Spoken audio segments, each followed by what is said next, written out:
the bucket and a foul. Breakaway. Io. Oh, meet me at the rim and don't be late. Give me the hot sauce. Did you not get the memo?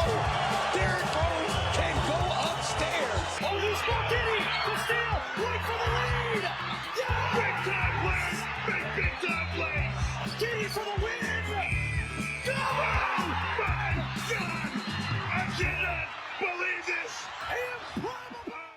Indeed, these are the dog days of summer, but we're going to do our best to try to get you through, put a smile on your face with the latest edition of the Gimme the Hot Sauce podcast. Stacey's ready to roll, as is Timmy Whispers. Whispers, how you doing? How's life treating you? Oh, never better, Mark. Never Thanks better? For asking. I feel good. great, and I'm tan, rested, and ready.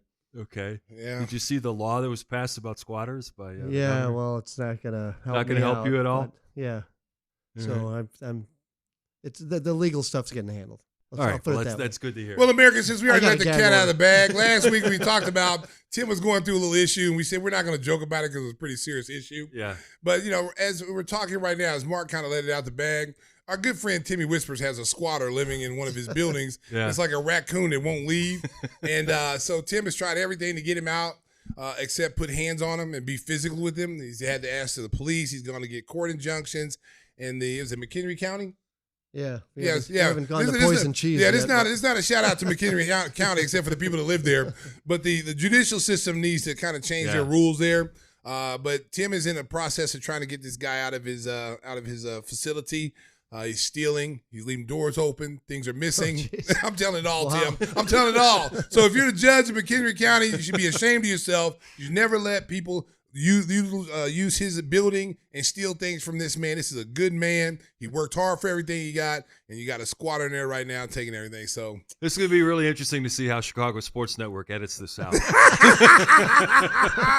hey, listen, we got speak the Judge. truth. I think Judge King should be a new Hey, listen, show. now listen. Judge King, I might have to I'll run get for it judge. Blowing robes, I might have to run. Hey, listen, this squatter stuff is serious, man. No, It's there's no serious. question about it. You know, you hear it all the time. You hear the stories, and people leave their house and they go back to their summer homes. They come back and And they the got laws a family. protect the squatter instead of the owner. So it's wild. It really it's is. crazy, and it's and you can show all kind of verification paperwork that this is your house, this is where you've lived for like the last 10 years. It doesn't matter, and you got families living in there, and you know, basically just tearing up your home, and it's really terrible. So when we talk about the dog days of summer, we weren't kidding. Yeah, we were not kidding. We got We're some not kidding. serious life Some stuff. of us are going through a little bit more dog days than others, like Tim over here. But we're gonna get it taken care of. And the heat never seems to stop. It's nice today, though. Today's good. It's not Yeah, hot at today's all. good, It was yeah. nice today. I really enjoyed being outside. It started to rain a little bit, overcast. Stacey, Mr. Sunshine. Oh yeah, he went and took a jog. I'll bet. No, I just got my bike, baby. Woo! I just got my mountain bike. Shout out to Zen Cycles in Colorado, Wow, baby. he's all over the place. I got to with the listen, shout-outs. man. I just made a custom bike, my second one from them. It's sweet too. Man, we apologize again to CHSN. I'm gonna have to get it on edit all video. this stuff out. I'm gonna get on video. Y'all see me out there riding my mountain bike out there with my riding club. I'm in a Can't riding wait. club. I'm in a riding club. I don't you don't know that. We are all looking forward to that. Well, what the and we most- ride naked. The most important question is, No, but- no. but do you wear a helmet? He No, ain't serious. No, Come on. No, now. just I only wear Oakley sunglasses, baby, so you don't know it's me. Oh, But geez. some of you will know it's me. You know, we should probably just start the show over. But we're gonna press on. We are gonna press on. It's happy hour, baby. Start talking about basketball. Yes. Right now, these are the dead period in the NBA until we get to late September when training camps open. Summer League wrapped up. The Bulls finished up 3-2. And right after Summer League, we got a bit of a surprise announcement that the sensation of Las Vegas, Yuki Kawamura, has been signed to a two-way deal, and they decided to release Jameer Young, who had a 40-point game, which kind of surprised some people. But you said that what he showed you was enough to merit a two-way. Yeah, I was highly impressed with him. His vision, the way he just has a good feel for the game. He always seems to make the right basketball play. Now, the only thing that's really going to hold him back is his height. But you know, you see guys like T.J. McConnell. We were talking about, you know, the role they played in Indiana and how they come off the bench and spark. Everywhere TJ's been, he's been a spark plug off the bench. And I can see Yuki being the same way if he's given some good minutes. You don't want to. You're not saying he's going to be a starter in this league, but he can be a rotational player. Just if you close your eyes, don't worry about his height. You look at the numbers that he put up in the summer league. I know people are going, "Well, that's just summer league." He was on Memphis roster last year and got some minutes playing at the NBA level. He's a starting point guard on the Japan national team. He's highly regarded in Japan. He's one of the best players from I hear in Japan, when he was coming up from high school and all the way up. So he is well documented as being a great player over there. So I like him. He plays with a motor. He picks up 94 feet. He's fun to watch. And all the little kids out there who dream about being in the NBA, this is like that Steph Curry moment. Before that, guys that are 6 foot, under 6 foot, didn't think you had a chance to be in the league, but you got guys like Muggsy Bogues and Spud Webb. They kind of broke that mold, and a guy like Steph Curry, who's not the most athletic-looking person, showed people like, hey, if I shoot the basketball and work on my shooting, I can play in this league and be a star in this league. So a guy like Yuki can really inspire a lot of young kids who may not get to be 6 feet tall, that you can be in this league if you work hard. Well, I, for one, am very excited about it because I do the Windy City games, and he's going to be playing for the Windy City Bulls. He'll be their starting point guard, and he'll bring a lot of excitement. That arena, the Now Arena, can be kind of quiet at times, Yes. but I think people are really going to get behind Yuki because his style of play is fan-friendly. People love the Yes. no-look passes, Yes.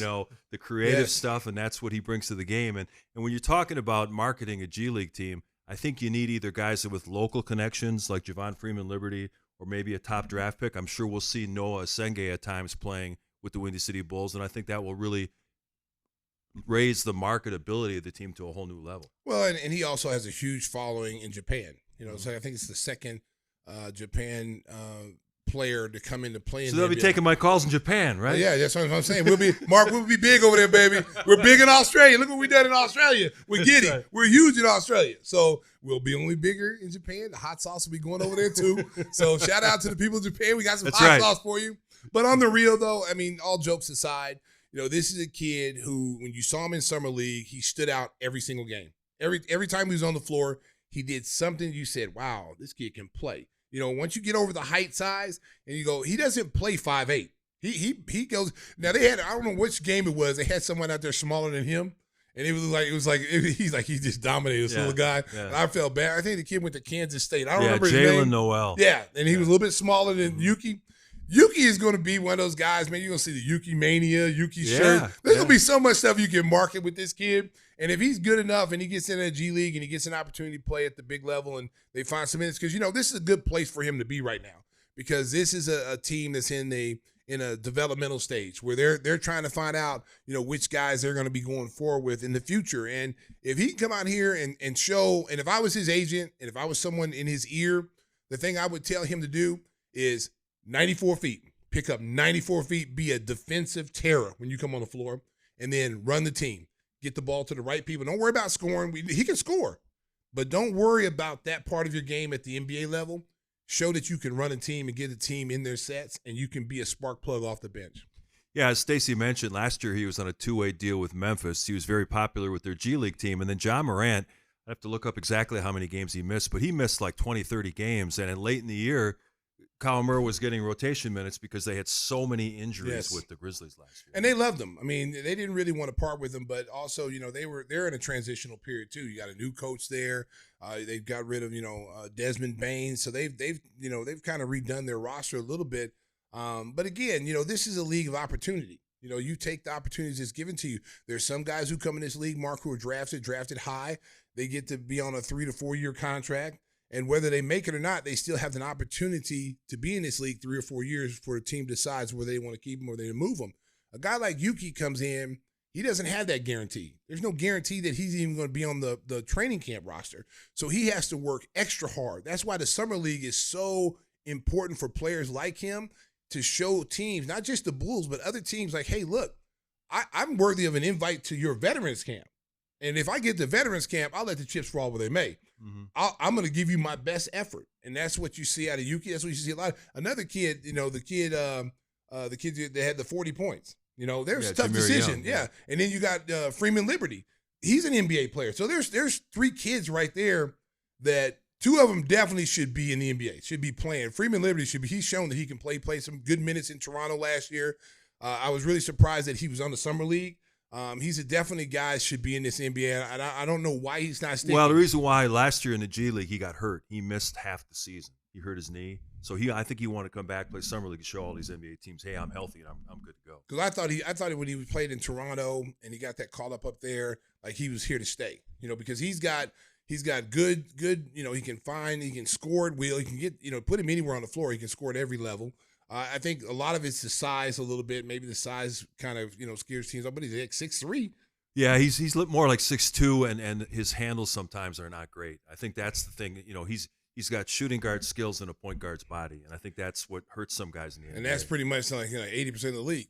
Yeah, that's true. So you're right that's about why that. that's why basketball is becoming positionless. Right, right. Right. There's no longer the traditional point guard. They're a dying breed. You're right about everything now is a combo guard, or you got forwards bringing the ball up. You got 4 men bringing the ball up, 3 small forwards. So it's become positionless basketball. And those guys like Freeman Liberty, who can shoot the basketball, who may not be required to bring the basketball up, but if they get to their spots and knock down shots, they become valuable. Now, hopefully some teams saw him this summer and, they're entertained by what he can do, and hopefully he gets a chance because he definitely deserves to be in the NBA.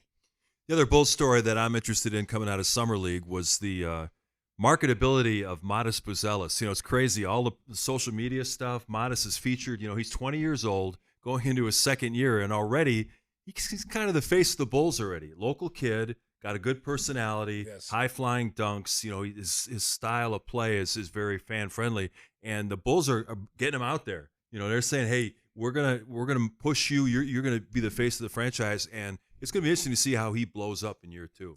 Well, you know what? I mean, he's a great kid. He's got a great personality, but what you don't want to happen that he goes too far left where he gets caught up in the fame and notoriety and then stops working on his game and developing in the player they think he should be. I don't think that'll happen with Modest. You never know.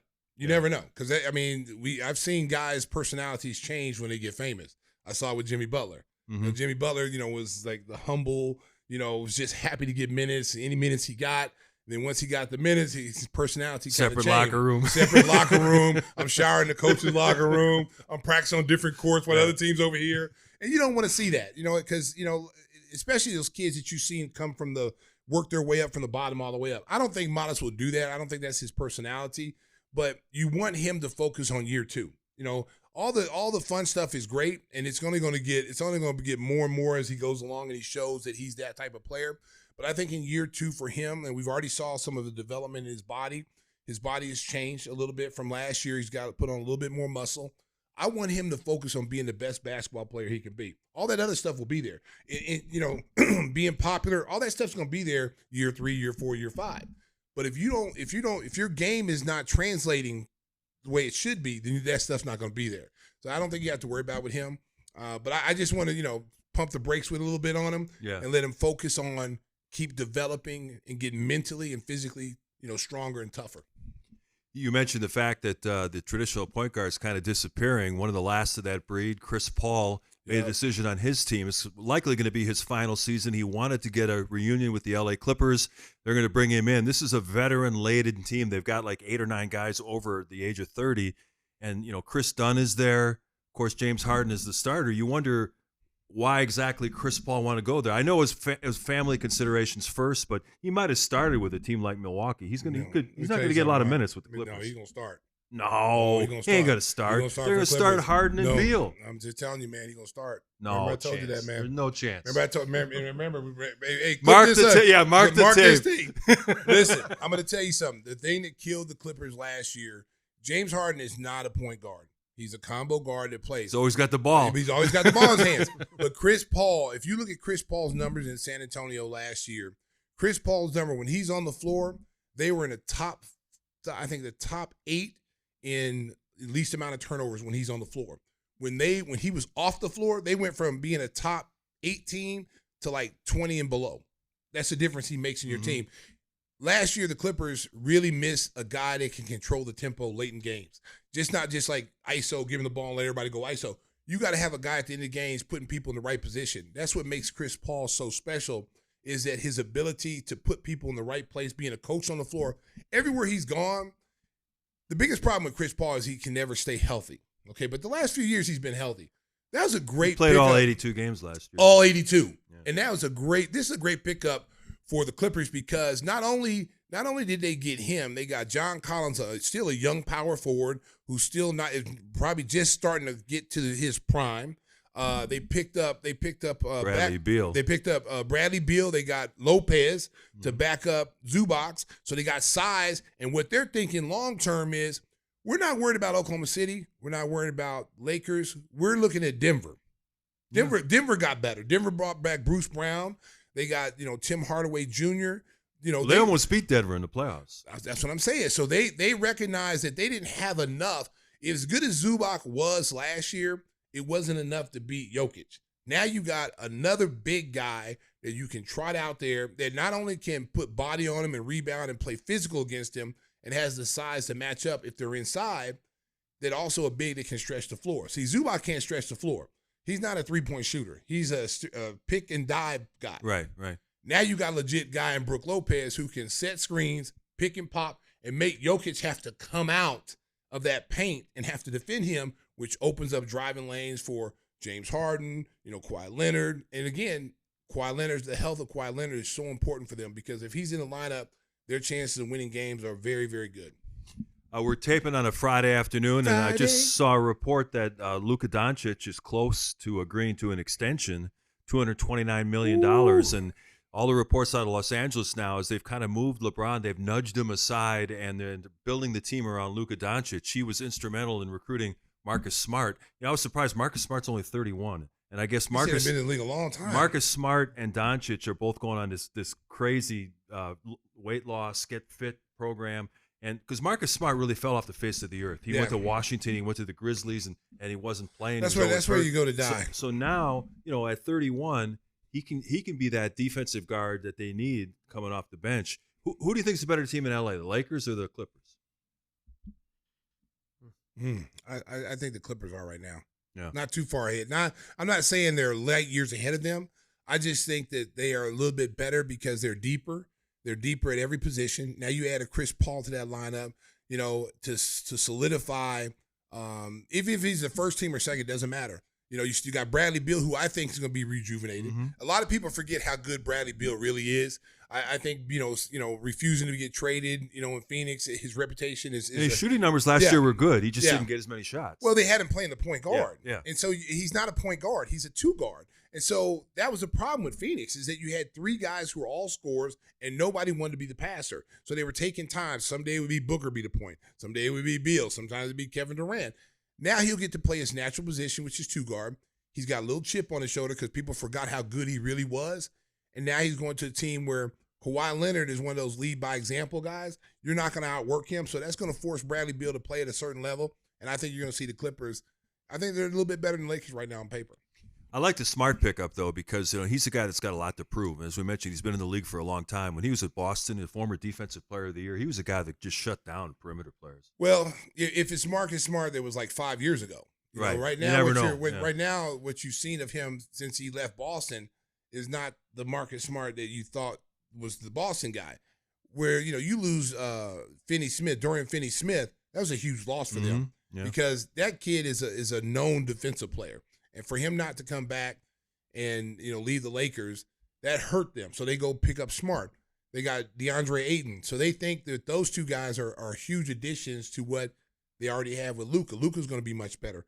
Luka's going to be like having three players next year. I mean, he's in shape. He looks good. He's got something to prove as well. Yeah, it's going to be interesting to see what the Lakers look like because, obviously – Oklahoma City's the team to beat in the West. Houston adds Kevin Durant. Denver made some really smart moves in the offseason. Those are probably your top three teams, but then you got the two LA teams. You got Golden State. You got It's Dallas. Going to be a dogfight. There's going to be a lot of good teams. It's going to be a dogfight. I mean, of course, Oklahoma City is going to be number one. Number two, I've got to probably say Denver because Denver took Oklahoma City to 7 games, and they've upgraded their bench, which has been their Achilles heel the last couple of seasons, not having a bench to come in and give you some good quality minutes. They get Bruce Brown and Valanciunas. Yes, and you get Valanciunas. And then you get Hardaway Jr. who who gives you good 3-point shooting, defense, plays hard, big guard, and then 3. It could be Minnesota. Minnesota. People are forgetting about Minnesota, even though they've lost some players. They are still going to be a threat with Anthony Edwards. Yeah. And the Rockets with Durant. Rockets, you know what? Rockets is a mystery team. they could be a team that could be number 2 in the West, or they could be like 6 in the West. You know what I'm saying? Because you just don't know. It all depends on how well Kevin Durant meshes with these young kids. You know, this young team who now has proven they can win without a superstar. Now you get a superstar. And so how is their mindset going to change going into this season? You know, what role is Amin Thompson going to be? You traded Jalen Green. Now, does this open up minutes for him to be a starter? Or are you going to continue to bring him off the bench? Because he is a future all-star in this league. And you got to start really pushing him in that direction now, not suppressing his talent, because the kid is a good two-way player, depending on where you want to play him. He came in this league as a point guard. You got Fred VanVleet there. So now the 2 guard spot's open. Kevin Durant slides to that 4 position. Sengun's 5. Your small forward, that position, could be open. The 2-3 is where you're going to play him in between that 2 and 3 position. Yeah, well, Finney Smith is there now.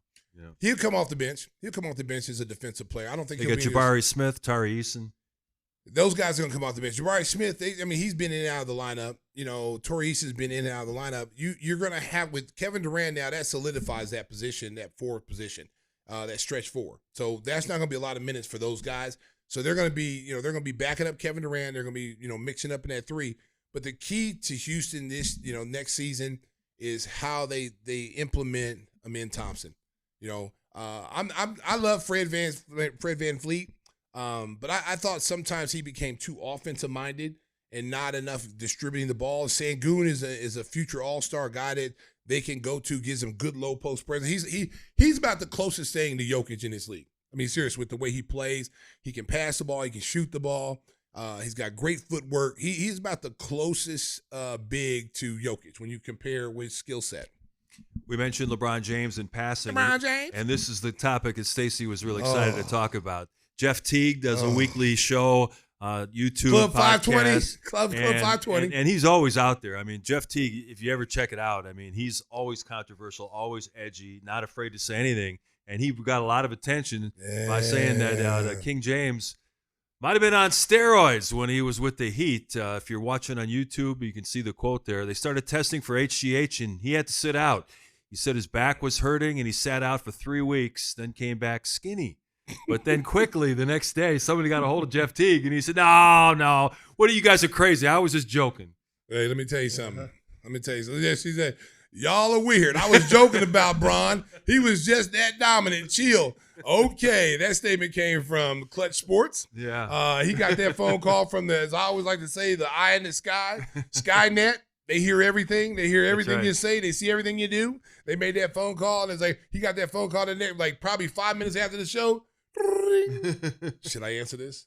You better. That's what it said. You better. Hello, Jeff Teague. Jeff, I want to walk that back. Jeff, you have 40 seconds to change that statement, or you regret it. Done. He came out there dancing 24. Now you need 24 hours later. Yeah. And listen. That's a bold statement to make. I mean, unless you have. People can think what they want to think about that, but whether he used performance-enhancing drugs. If you don't have proof, and there's not some medical information out there that says LeBron did that, man, you better not say nothing, because you could be liable on slander. There's only one guy that I've heard say this, that nothing's happened to him. That was Chael Sonnen, the UFC fighter. He made a statement early on. He's been saying it for years that LeBron James has been on HGH, has been on. Yeah. He even said we have the same, drug dealer, which I felt was like, man, I was like, wow, that's really bold for you to say that, because you're tarnishing a man's career. Yeah. You could be liable for that. You can't be making those statements like that, and those are reckless statements. I mean, unless you know something we don't know, like you actually talked to the doctor that gave it to him, then you don't need to say that about anybody. You can have your thought process. You could think that, but to come on a national forum like Teague did and like Chael Sonnen has done in the past, that's reckless, man. And if you ain't got no proof, you better just, hey, you leave that alone, man, because you might be at a $100 million lawsuit. Yeah. And I'm sure, Jeff done well in his NBA career, but I don't know if he got 100 mil. I don't think he got 100 mil. So, hey, Jeff, man, I love your podcast. You're funny as hell. But I know that phone call came in, boy. I know that phone call came in. We need to talk to you. Backtrack fast enough. We need you to come to the principal's office. We want to talk to you right now. Whispers, what do you think?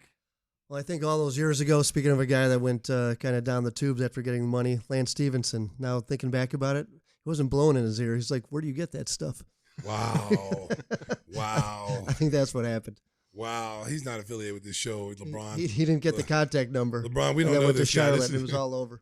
Well, Lance is doing his thing in the big three now. You seen him and Dwight Howard out there, Michael Beasley. He looks great. These are guys listen, that should still be in the league, but they didn't get that special kick the sauce. tires of some of these dudes.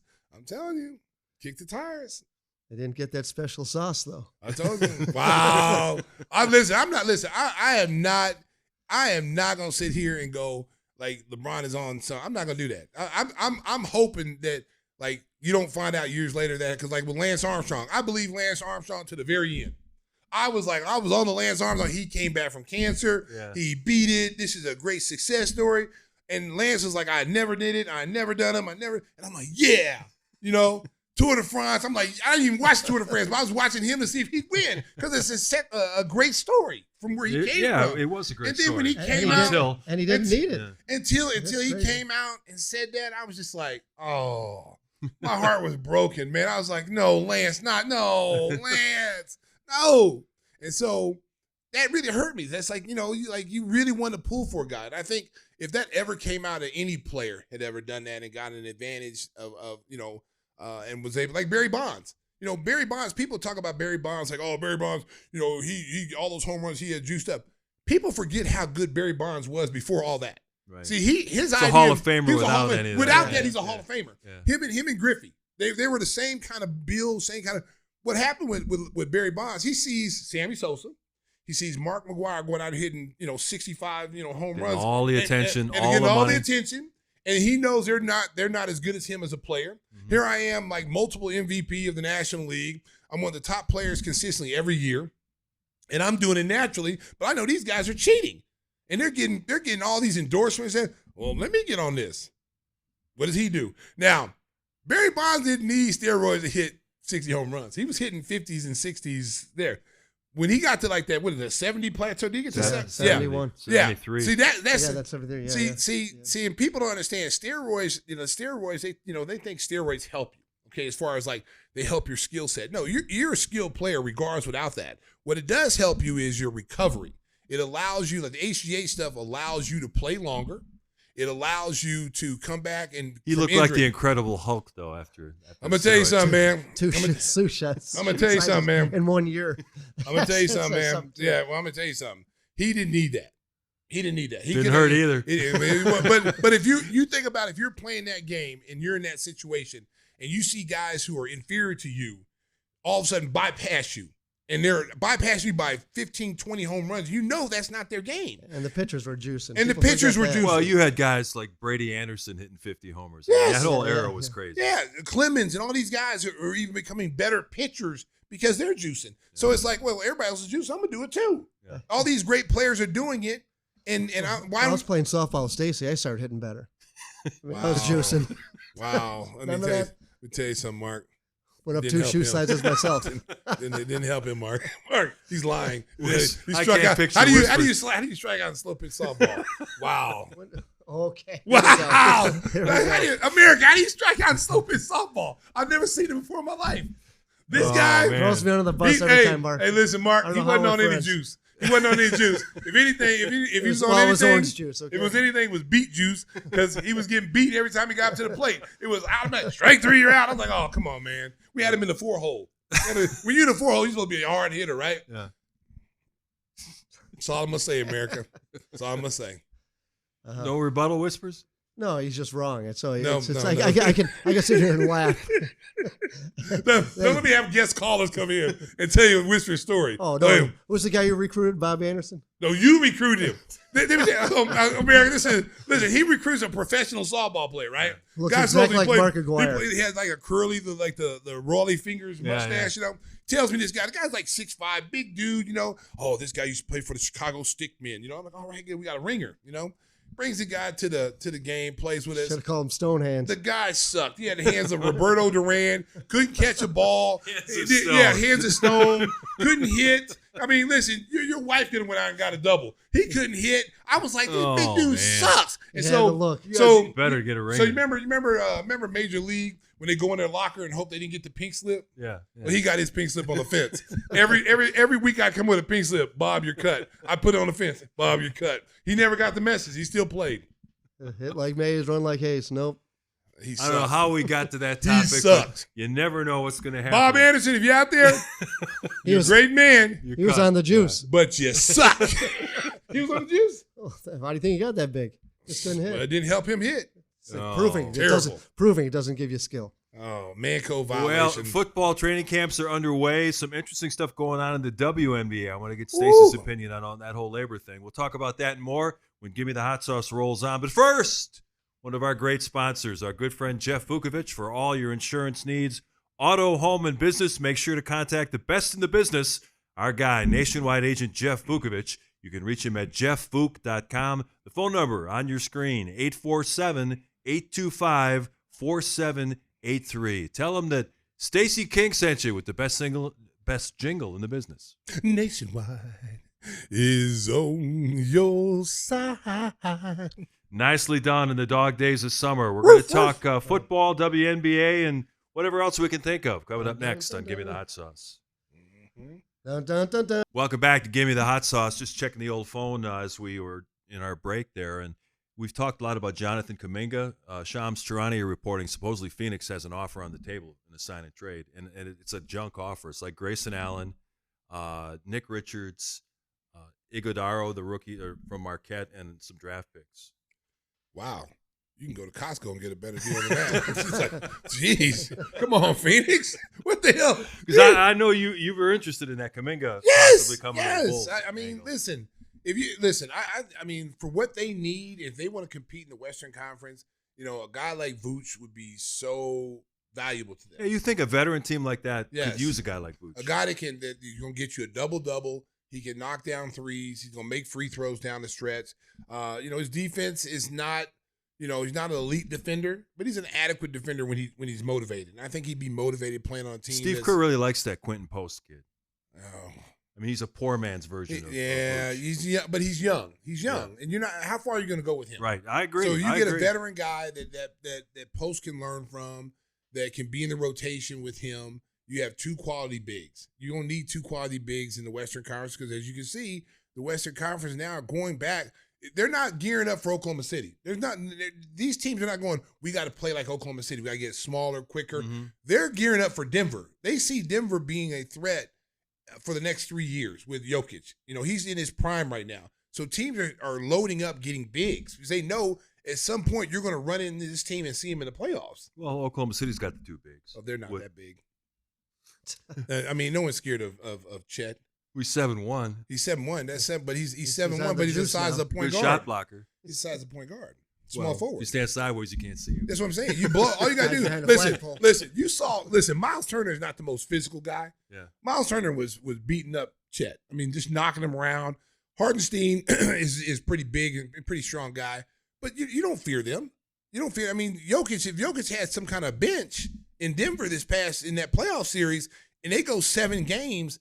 Denver might win that series if they had some quality depth, behind their starting unit. So I'm telling you, Denver is still the team to fear. If I'm Oklahoma City, I don't know about that. Oklahoma City's loaded. Man, listen, America. We're going to mark the tape. Mark this tape. Mark this tape. The Clippers and Denver. Those are my 2 teams to watch. Those are Stacey's picks to click. I think Chet's going to break out next year. He was hurt a lot of last season with the hip injury. But he still was big in the playoffs. You don't know. Listen, Chet, you just don't know how much body, how much his frame can take. He doesn't look like his body can take like 25 pounds of muscle or anything. So that's what's really. I mean, when you see him in person, it's amazing how thin that guy is. When they say the thin man, he's a thin man. Listen, but he can play though. He can play. He wasn't 100% going into the second half of the season, so I'm anxious to see how he is. Coming back next season. Now here's the thing. And they all got paid. Listen, they all got their money now. Yeah. So this is what you're gonna see with Oklahoma City because there is a hangover. Yeah. You haven't. How many teams? When was the last? Multiple champion, back-to-back champion? Golden State. Yeah. And what year? What was there? What was that? 17 and 18. Okay. I don't know if you'll see that again. Yeah, we've had 7 years in a row. I definitely know you won't see a three-peat. I would be surprised to see a team win 3 in a row. Oklahoma City has the team that could do it, but I don't know what the hangover is going to be with these young guys because all this fame and stuff that's come their way now. Everybody knows who they are. They were on the biggest stage. Yeah. Everybody's got paid now, so it's not like at least their main guys got paid. So there's not like, oh man, I need to get mine. I gotta go somewhere to get mine. They're happy. They're full now. It's the ones that the guys who didn't get paid are gonna be like, yo, what about us? Like we help. The Casey Wallaces, Kendrick Williams. Those guys, they were a big part of that team winning championships too. They're gonna want to be. They want to be compensated as well. It's like, what about us? Yeah, they want those suits from the ESPY Awards.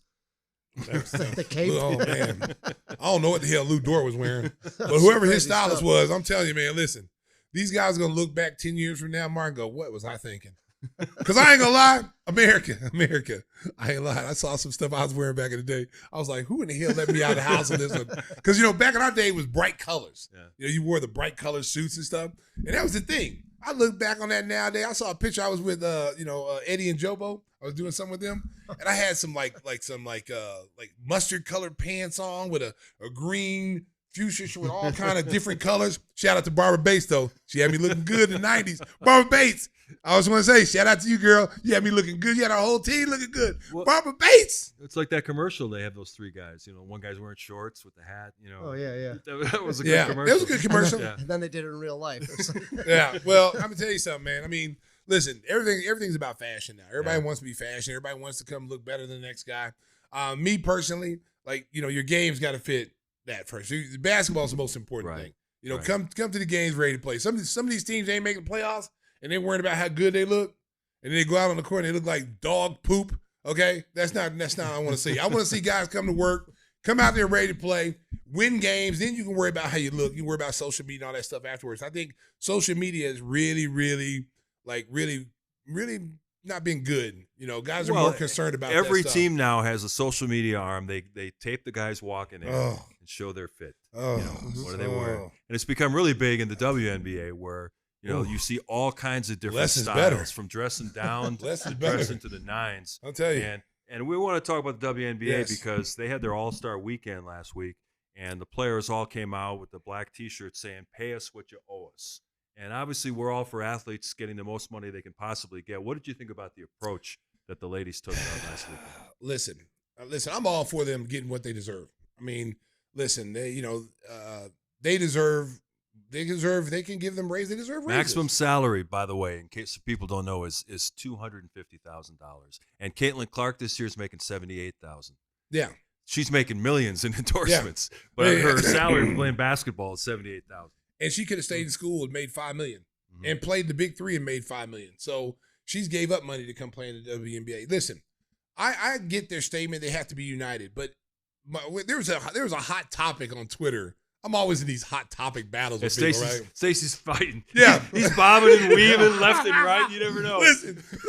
And I try to stay positive on Twitter. I don't get it, but a lot of people on Twitter are making everything about race nowadays. Yeah. And it's really sad that every conversation has to be race related. Race is not involved in a lot of things, okay? But when people try to insert it in there, then it gets a whole different narrative, and then everybody's got to jump on board talking about this. The Caitlin Clark and Angel Reese, and somebody was telling me, I don't tweet anything. All I tweet is about Caitlin Clark all the time. No, I don't. I tweet about the injustice of a girl getting fouled and clotheslined. Okay, now if Angel Reese is getting fouled, I'm gonna say something about her. Yeah. The officiating in the WNBA has been horrible. I don't care what nobody says. The games I watch have been horrible. They've been letting these girls. Your star players shouldn't have to worry about getting hurt. It doesn't matter if it's Caitlin Clark, Paige Bucher, Asia Wilson, whoever it is. They should not be getting clotheslined. They should not be getting cheap shotted. Get control of the game. Because people want to see the one thing about the women's game, because you take away all the dunks and all the flags, it's fun to watch because it's fundamentally sound. They make good passes. They cut. They do all the things to get open shots. It's really a beautiful game to watch. But when you start adding, race to it, it's really sad because, you're comparing Caitlin Clark and Angel Reese, okay? Two different players, two different positions, okay? These women need to embrace Caitlin Clark. We've said it from the very get-go. From day one she came in this league, there was negativity on her name with some of these players. They didn't want to give her her props, that she's the reason they got planes, because they got tired of hearing Caitlin Clark's the reason why everything is happening now because of Caitlin Clark. Embrace it. Stop fighting it. She's helping you. She's helping your league.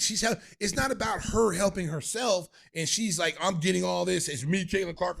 You don't ever hear her say anything about herself when she does interviews. It's always about the team. It's always about the league. Embrace it. Use her as a vehicle to get what you want. People are coming to these games. Listen, the numbers are down when she ain't playing. She's going to be the Fever's going to be in Chicago this weekend, and she's out again. Yeah, she's hurt. The numbers are dramatically down when she doesn't play. She is one of the reasons that they go to bigger venues when her team comes and plays another team. This is the first year that's happened because they saw the Caitlin mania last year. Is she the best player in the WNBA? No. But is she one of the best players? Yes. The best player in the WNBA is A'ja Wilson. Right. Hands down the best player, okay? The most dominant. She's got the most accolades, and no one can stop her. She's the best player, hands down, in the NBA and WNBA. Caitlin Clark is one of the better players in the WNBA. Angel Reese now with her, I've been watching her the last couple of weeks. Her game is evolving. She still misses layups, but she's now handling the ball. She's being more of a point forward. They're giving her a lot more responsibilities that now that their point guard is injured, she's being able to do a little bit more stuff with the ball and showing that she has skills. So she's now inching her way up into being in that elite level.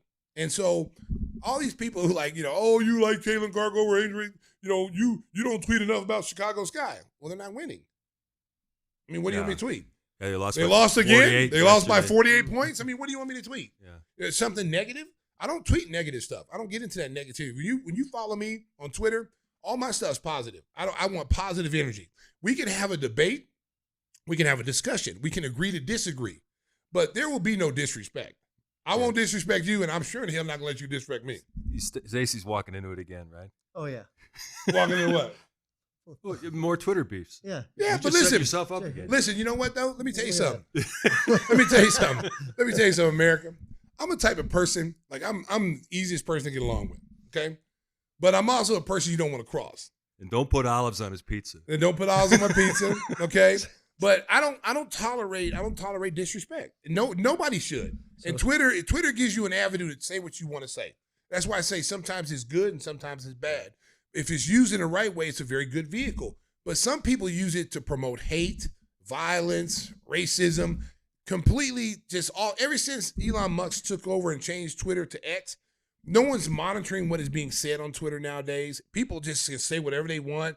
They're showing videos on there that shouldn't be shown on there. It's just kind of lost how it was supposed to be intended. They have people monitoring. You got free speech, but there's certain things that shouldn't be promoted. You shouldn't be promoting racism on there. It's promoting those things is bad.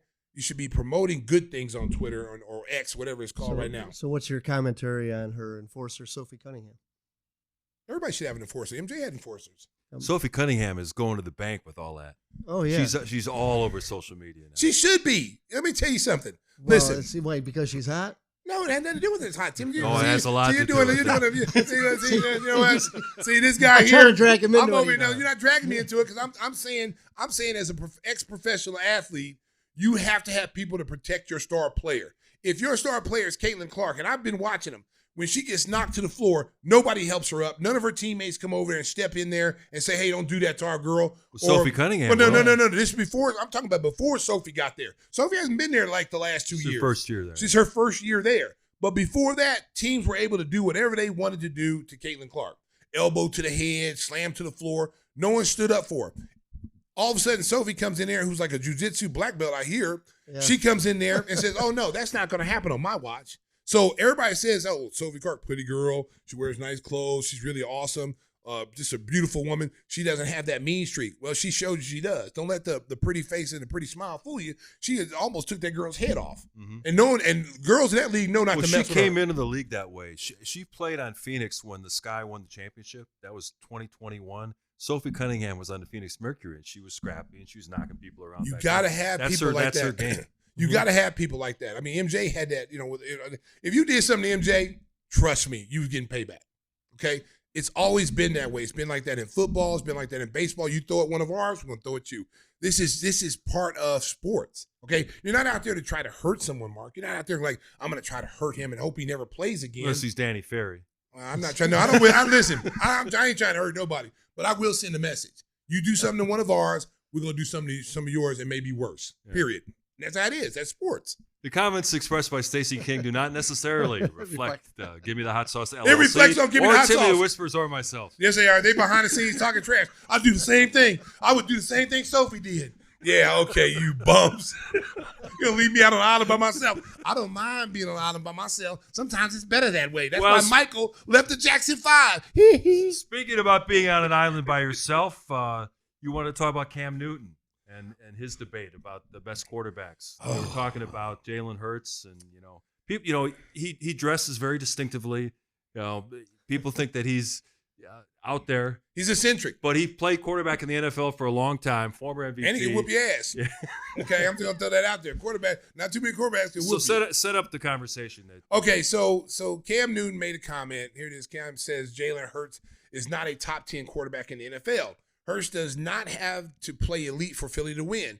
We're not asking you to win a game. We're asking you to not lose it. It's hard for me to grade Jalen with the talent around him. Nothing wrong with that. Okay, that is a fair statement. Yeah. Okay? There's nothing wrong with that statement. There's no haterism there. There's no like he's going against Jalen Hurts. What he's saying is it's hard to evaluate Jalen Hurts because he has so much talent around him, offensively and defensively, which is true. If you plug in Patrick Mahomes on that team, they may go undefeated. Josh Allen, they may go undefeated. Okay? So what he's saying is don't get caught up in thinking because they won a Super Bowl, he's a top 10 quarterback. And he's a guy that's played the position. He's a guy that should know quarterbacks. And the Eagles also have the best running back in football. Yes. And they base their whole offense around his talents. When you can hand off to a guy that knows on first down and get you 5 yards every pop, and then makes your play action that much more valuable, because before he got there, the Eagles were very predictable on offense. It was like throw the ball to A.J. Brown, get it out to Smith, and hopefully we can score on that. And then teams started loading up because they really didn't respect the running game. So now you got a legit threat back there that's a home run hitter every single time Saquon touches the ball, okay? So that takes you to another level as a quarterback, okay? Because now your play actions become more deadly. You can throw on first down, play action on first down, and get the defense to suck in because they're so used to seeing you run on first down. So I understand what Cam was saying. And sometimes you have to understand that a guy who played the position and was an MVP quarterback in the NFL and has won at every level he's been on, you may not like him for the way he dresses, the way his hair is, and all that stuff, but you have to respect the man's opinion. This is a business when you're on podcasts, you're talking on TV, radio, and you're giving your personal opinion. It's your opinion. Whether you like his opinion or not, you don't have to like it. But see, that's what the media has become, though. Who can yell the loudest? Who can be the most controversial? And a lot of these hosts come on and say things they don't even believe. No. Just to create. And they change their whole controversy. They change the whole thing the week later. And they can say this guy sucked this week, and the next week say he's the greatest quarterback that ever played the game. And they change it just depending on the weather. You got to respect the guy that is giving you opinion that played the position. Now, if Cam Newton was saying to you, he was critiquing a defensive lineman, okay, you'd be like, okay, you don't play that side of the ball. Now, I know you're a quarterback and you have to read defenses, but you're more in tune to listen to him and talking about offense, the receivers and the route running and the route trees and all that stuff. Same thing with Tom Brady. Those guys can give you an opinion from the quarterback position because they played at the highest level and they won. Now, Cam didn't win a Super Bowl. They got Super Bowl. So Ryan Clark steps in from ESPN and, basically saying that, Cam, giving Cam stats for how he played and you didn't win a Super Bowl and you didn't get a fumble. Come on, man. Like, listen, you can debate what he said about Jalen Hurts. I don't agree with, if you're Ryan Clark, I don't agree with Cam said about Jalen Hurts being a top 10 quarterback. I think he is. And that could be your debate right there between you two, that you think he is, he doesn't think he is. So that's your debate. When you start getting personal and you start going down that personal tree, talking about someone's career and this and that, that's when it becomes you lose sight on what you were talking about. Now it becomes viral. People now want to hear about you slamming Cam and Cam slamming you. That's not what it's supposed to be. You're both, African-American guys who played at the highest level. You're intelligent. You're smart. You lower yourself down to get into these mudslinging contests when you're much better than that. Elevate yourself. Be an analyst. Be a person that people come to get information. You don't have to. I don't have to talk bad about another podcast. I don't have to. All the Bulls podcasts out there, I got nothing but love for them. As many as there is, I'm like, hey man, get yours. Do what you can. Right. I could care less. I'm not in competition with those other podcasts. I know what we do here. I know what we were all about, and that's all that matters to me. I could care less what my neighbor's doing over here. You know what I'm saying? So a lot of these guys are trying to outdo one another. They want to try to make each other, try to make each other's one's looks worse than the others. And you got to stop that, man. Just continue to talk about sports. Have fun with it. You don't have to downgrade anybody to elevate yourself. It's the same thing we talk about the LeBron and Michael debate and Kobe and all the great players that play in the NBA. You don't have to belittle Michael to push LeBron up. LeBron's a great player in any era. MJ's a great player in any era. It's you like vanilla ice cream, you like chocolate. Some people like this, some people like that. And they're going to have their arguments for both players who are the greatest. I'm always going to say MJ, okay? And you might say LeBron. No, I won't. Okay, but you won't. But I'm saying if we were sitting in the bar talking. Anybody who knows me knows. Yeah, you're not going to say LeBron. But let's just say your name is, Ralph Johnson, and we're sitting there having a beer at a bar. You like LeBron. I'm not going to sit here and I can give you my reasons why MJ is better. And you give me a reason why LeBron's better. We can agree to disagree. But I'm not going to jump over and punch you in the face and start fighting you or start saying derogatory things about you and your knowledge of the game because we have a difference in opinion. And I think that's where this whole society is going wrong. That's why I said some of y'all need Jesus. Y'all need to go to church. Here we go again. Yes. And I'm telling you, I said that the other day on Twitter. Some people need to go to church because I'm telling you, the way this country is going right now, it's being very divisive, and it starts at so many different levels. Sports should never be involved. Sports should never get Stacey a soapbox to stand on. Sports should never be involved in this division what this country is seeing. Y'all want to. A lot of people agree with me. Sports, you should be able to come here and talk sports and have a good time and enjoy talking about sports. You shouldn't have to be talking about race in sports. It's a bunch of BS. I pull out the empirical data. That tells me what I need to know. Well, you're that person. Yeah, that's right. You're that person. You're a person that you pull out that kind of. But a lot of people don't have access to that. They don't know how to do all that. Yeah, they do. Speaking of expert analysis, our executive producer Cisco gave Stacey an assignment to come up with the top 10 quarterbacks in the NFL. We're getting ready for the start of a new season. We heard what Cam Newton had to say. What say you, Stacey King? Well, my top 3 are locks. 1, 2, and 3. That's easy. After 3, it's any order. Okay. Patrick Mahomes to me is the number one guy. He's the number one guy in the league. I mean, the guy's just a winner. He's going to probably win more Super Bowls than any of these guys on the list. Josh Allen would be number 2, and Joe Burrow is 3. Joe Burrow's had the unfortunate of not knowing who's going to be throwing to. Now he's got his guys, in the fold. His offensive line. Defensive end drove to Florida looking for more money. Yeah, well, he might want to come back. Hendrickson. Yeah, he might have to come back. You're not going to pay him, man. Football is totally different than all these other sports, man. That's a tough game. It is. It's a tough game. They're getting more guaranteed money, but in the past, there was very little. It's like take it or leave it. Yeah. And, some of these guys now, they're seeing what these other defensive ends are making. You saw what the J.J. Watt's brother got. He's like the highest paid player in NFL history for that position. Well, how about Jerry Jones telling Micah Parsons, well, he might get hit by a car. I don't want to give him guaranteed money. You know what? Somebody needs to just tell Jerry Jones to stop talking. Yeah. Just stop talking. Just don't put a microphone. Like just walk around with fake microphones. Yeah. Pay some people to have empty microphones, just like a no cord. Like, Jerry, what do you have to say? And make him think he's talking to people. That's his favorite thing is going to talk to the media. But what he does is he alienates his team. Yeah. Yeah. Okay, listen, you haven't won a Super Bowl, bro, in a long time. 95. Exactly. And you're still one of the most profitable teams in America. I don't know if they're still America's team. I know a lot of people love the Cowboys, but you haven't won anything, and you always have in the regular season, you always have this, they're 11-5, they're right in the thick of things, and they just implode when it comes to playoffs. So, you just need to be quiet and let your team. Parsons is a stud, okay? It all depends on how you look at him. Is he a defensive end or is he a linebacker? He's an offense wrecker. Wherever Well, Only 26. for me, he's a game changer. Yeah. There is no position for him. He's a game changer. If he's gonna play majority of his game with his hands on the ground, he's a defensive end. Seriously, he's a defensive end. He's going to be the highest paid player regardless what Jerry says. Jerry can play this negotiating game in the media, but when push comes to shove, he's going to be the highest paid player, whether it's in Dallas or somebody. Listen, if you pay Dak, non-quarterback, you pay Dak. Come on, man. You got to pay this kid because he's still young. Yeah. He's not even reached his prime yet. He's not even close We'd yet. take him here. Anybody take him. You have a lot of people trying to get him because it is Max Crosby in Las Vegas for the Raiders is a stud. You just paid Watt, and Watt is a very good. He's a hybrid guy too. He's a hybrid guy, yeah. But he's not Parsons. He's not Parsons. Parsons, you got the game plan for Parsons. You gotta like chip at him with different people. You gotta double him, which opens up their defensive line to get sacks. It's the same thing when they had the Bears had the kid at the defensive end that came from San Diego. Oh yeah, Khalil Mack. Mm-hmm.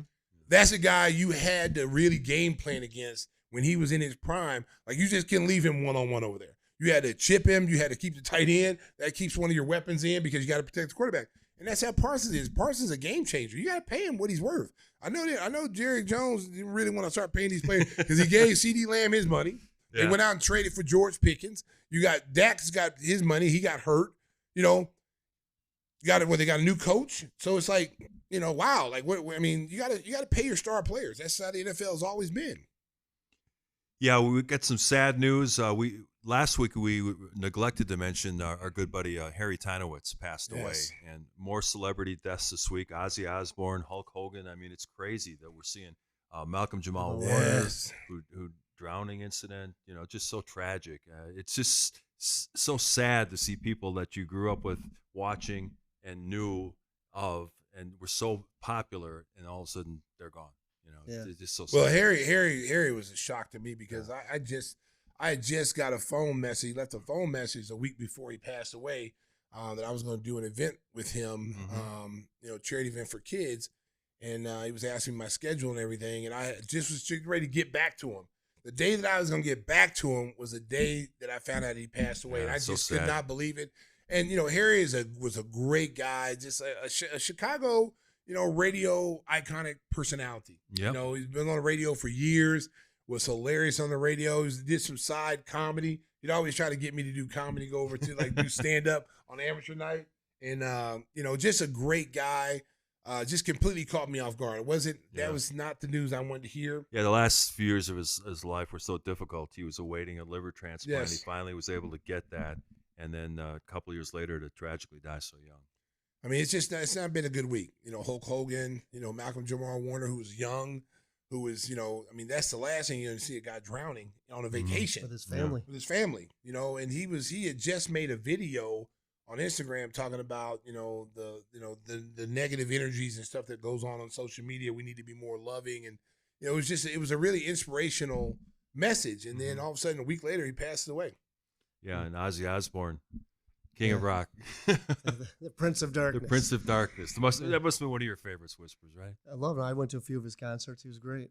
And big fan of Hulk Hogan. Can you name all of his nicknames? He had the Hulkster, obviously Hulk Hogan, Sunset Sam, Thunder Lips. That was in Rocky. Yeah. And he transcended wrestling. Yeah. And obviously becoming a pop icon. It turned into a multi-billion-dollar opportunity.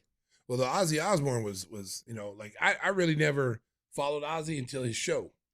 And I started watching the Osbournes. Mm-hmm. And I tell you what, man, he was hilarious. Yeah. He didn't even try to be hilarious. It's just his mannerisms and the way he does things. And shout out to his wife, Sharon, because I'm going to tell you something, man. She's been with that man through thick and thin, through all the good and the bad times. She never once left his side. And, when you talk about soulmates, that's what you talk about right there. Someone, everything's not going to be good. Everything's not going to be great in marriages. You're going to hit some rough patches. But, you could tell that she really, really loved Ozzy Osbourne. I mean, just the kids loved him.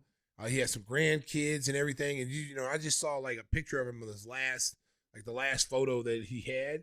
He was doing concerts sitting in chairs, because he knew that the end was coming. Yeah. And so he wanted. He lived a hard life. Yeah, no question about it. He wanted the people to see him one last time. Even if he had to sit down and do a concert, he wanted people to see him and his fans to see him one last time. He knew this was going to be the last time people would see him. So we send our condolences out, and as we always say, hug the people that you love, let them know that you love them, because life can be very fleeting. We've seen it with so many celebrities passing just this summer alone.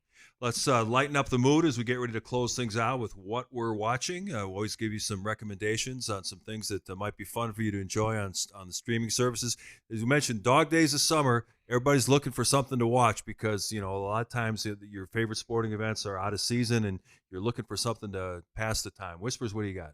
I've been back on the quarterback show on Netflix. And get ready for the new season. Yeah, and you got that nice little Barrington kid back on there. Who are the quarterbacks featured? Yeah, they changed up. You got Joe Burrow, which is great, and then you have Kirk Cousins. Yeah, Kirk Cousins. Bring him back. You like that? And then, who's the third guy? Detroit. Goff. Jared Goff. Yeah, Jared Goff. Yeah. I was getting ready to question whether you watched the show or not. One of you supposed to be fall asleep in the middle. Yeah, dude, he doesn't even know who's on there. Like, how can we take your word to watch the quarterback when you don't even know who the quarterback is? It's great, but I don't know any of the quarterbacks. Yeah, on who are the quarterbacks? I think Sid Luckman. Bob Greasy. I'm like, Jesus, oh, that'd be great if they could go back. Wow. Like a. You was with a quick response. Yeah. Kirk Cousins, Patrick Mahomes. It's like when a teacher asks you to study for the test. It's like, Tim, can you tell me what happened in the War of 1812? What year was it? Yeah, what year was the War of 1812, Tim? 1914? My stock response was before the war. Who's buried in Grant's tomb? Johnson? That's not funny. That's not funny. I got that one wrong. So Whispers love the show, but he doesn't know who's on it. Yeah, knows who's on in America. But he likes quarterback, baby. So watch it. I wasn't paying attention. Wow. Well, they all look like they could be brothers, so it's confusing. That's amazing, man. But you're speaking about that fashion. Well, Mark, we really found out like this guy doesn't watch the shows that he promotes. Tonight I'm going to tune in. Yeah, me too. See, some people get mad at me when I tell you the whole plot, okay? But this guy doesn't tell you anything. He don't know who's on there, and no one says anything. There's a bunch of guys, I think they're in the NFL, I'm not sure. There's a bunch of guys who look like they play quarterback. Yeah, that's the next question. What position do they play? Oh, my God. He did not know one of them. It took like 5 minutes to give us the answer. Come on. I should have looked it up beforehand. Yeah, you should have. Oh, my God. Or had Cisco in your ear telling you, hey, it was Cousins. It was Burrow. My earpiece fell out. The king of show prep, I'll tell you. Oh, my God. All right, Stacey, save us. I'm going to save you, baby. I'm going to save you, Marcus. I watch what I say. Okay? The king is watching Superman. The new Superman movie just came out. What happened in the mixed end? reviews. Huh? What happened in the end? I'm not telling him. After I've been chastised so many times with telling this story. But I will say this. I was a big Henry Cavill fan who played Superman before. They got the right cast in this guy. Okay. Yeah, and the one thing I liked about this Superman, because every Superman movie always goes back how he got here, the baby getting shot down on the Easter egg and landing in Kansas. They bypass all that. They start the movie as him as an adult now. Mm-hmm. They go back and they talk about how he got here, but you don't have to waste a whole hour seeing the aunt and uncle, and he was in a cow pasture, and they brought him up as a baby, and he got all this super strength in high school. Bypass all that. He just comes in. He's landed. He's a grown man. He's working at the Daily Planet, and it's a really, really good movie. It's better than any of the Superman so far. It was interesting. I mentioned it got mixed reviews. Former NBA player Frank Kaminsky said he didn't like it because they made Superman too vulnerable, that he's getting beat up. Oh, he got his butt kicked a few times. Because he's supposed to be the Man of Steel. Yeah, well, he wasn't the man. He was like the man. He wasn't the Man of Steel in some of these parts. The movie opened up with him getting his butt whooped. Yeah. So, but that's a whole different take on the whole Superman genre. Yes, because he is vulnerable. He's a guy. He gets hurt, and he's got like they said. Remember he was in his little place, his little lair out there. He had a little icicle thing. Right. They bring that back. Solitude. Fortress of Solitude. Yeah. Exactly. I remember that. He got that one. I remember some stuff. Yeah, written on his hand. Yeah. Okay, give me Fortress of Solitude excuse me, Siri. Can you tell me what Superman's lair was? So he has that. Oh, Siri. We don't need to. Siri, stop. Siri, we're done. Thank you, now Siri. we got to pay Siri for an appearance on Give Me the Hot Sauce. Like, they're going to be calling us asking for some money. Siri, thank you very much. Have a nice day, honey. Siri, do you love me? Hey, Siri, do you love me? This does not compute. She said, I respect you. She just taped it. Wow. Siri, do you have a boyfriend? How many times we've asked that question and gotten the same response? Wow. I've been told my The Fortress of Solitude. I've been told that my artificial intelligence standards are too high. Siri. Superman, must watch. All right. Just looking to see if we got a Cubs trade. There was a trade today where the Yankees picked up Ryan McMahon, a third baseman, left-handed hitter from the Colorado Rockies. They were supposedly in the market for Eugenio Suarez. If the Cubs get him to go with that lineup, going to be lights out. I mean, they already have one of the best offenses in baseball, so we'll see how that. Stacey knows they need pitching. So yes, they need pitching. Yeah. Where are we at right now? Where are the Cubbies at right now? They are one game behind Milwaukee. Yep.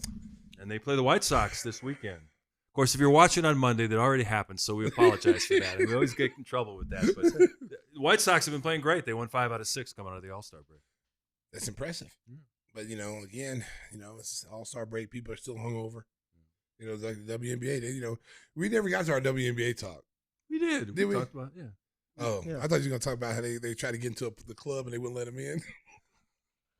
they tried to get in the club. The girls tried to use their names. And the bouncer looked at them like, and? Like, we're here with Angel Reese. And da-da-da. No, sorry. Here comes another Twitter beef. Here we go. Angel got in. He just can't get Angel away from got it. in. The other girls didn't get in. I guess they were big enough names. I guess. I don't know. Well, I got a chance to watch The Amateur this week with Rami Malek. That was fun. Did you see What is it about, Mark? That's on my list. Yeah, well, he plays, this nerdish CIA analyst. He's in a back office somewhere and just doing research work and very good at his job. But his wife is overseas on a trip, totally unrelated. She's just in business. Terrorists come in there and she's caught in a hostage situation and killed. She's killed. So he's this nerdy analyst that has to learn how to be an operative and get back to avenge his wife's death.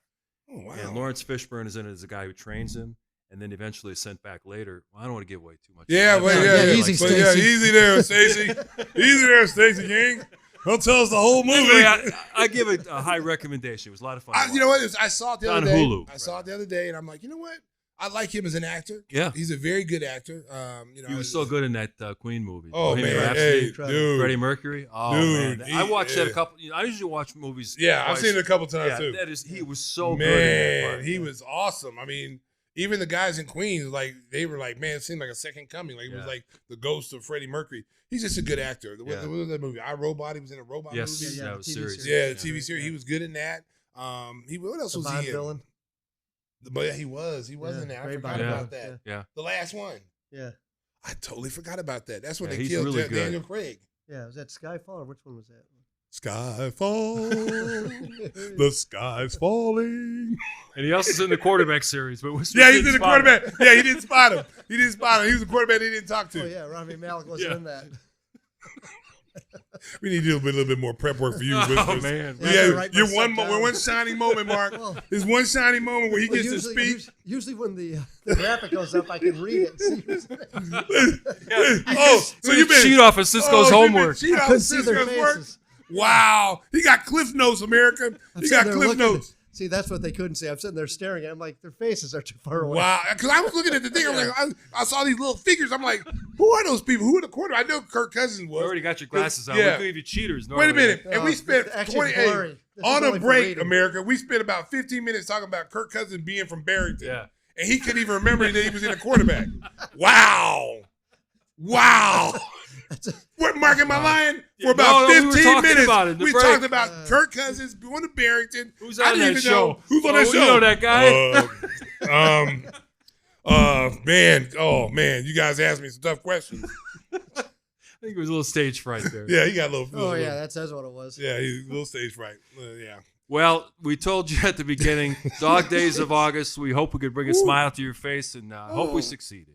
We had a lot of fun. We did. We hope you did too. We'll be back with a new show next week. Until then. Drive home safe, Chicago. Beat. He didn't come for the massage, he came for the facial. Don't shoot him.